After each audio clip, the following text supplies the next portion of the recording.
अस्सलाम वालेकुम फ्रेंड्स, आज मैं आपको बताता हूँ कि अंडे कैसे खाए जाते हैं। अंडे खाने के लिए ज़रूरी है कि पहले वो बेगम से अंडे पकवा लें, क्योंकि अगर पके हुए नहीं होंगे और बेगम ने पकाए नहीं होंगे तो या तो आपको खुद पकाने पड़ेंगे या फिर आपको खाने पड़ेंगे। तो अंडे पकाने के लिए ज़रूरी है कि पहले आप अंडे ख़रीद के लाएँ। अंडे ख़रीदने के लिए मैं तो आमतौर पर पांडा से ख़रीदता हूँ, यहाँ पे एक बड़ा सुपर स्टोर है, लेकिन आप चाहें तो आप तुफ़ैल की दुकान से भी ख़रीद सकते हैं या इसके अलावा किसी और दुकान से ख़रीद सकते हैं। अंडे जो है ना वो ओवल होने चाहिए, गोल नहीं होने चाहिए, दरमियाने साइज़ के होने चाहिए, बड़े नहीं होने चाहिए।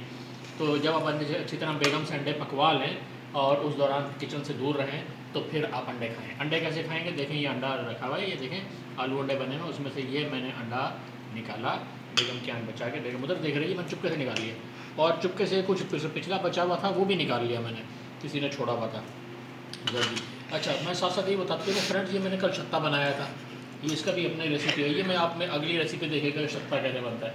अभी तो मैं अंडा खा लूँ। पहले ये जो टूटा हुआ अंडा है ये मुंह में डाला, नम नम नम ऐसे करके खा लिया। अच्छा, और उसके बाद देखें ये वाला अंडा एक ही दफ़ा जंजीरों की तरह खा लिया ना मुंह में डाल के, ताकि बेगम गुस्सा ना करे।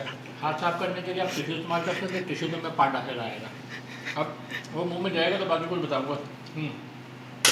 साथ में फ़ौरन ये है ना प्लेट साफ़ करने, वरना बेगम से डांट पड़ने का शदीद खतरा है। ये ऐसे करके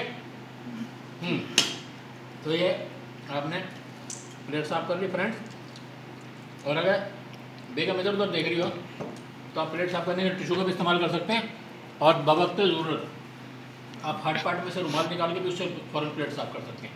ये भी एक तरीका है। तो अगली दफ़ा हम आपको बताएंगे छत्ता कैसे खाया जाता है बना के। अल्लाह हाफ़िज़।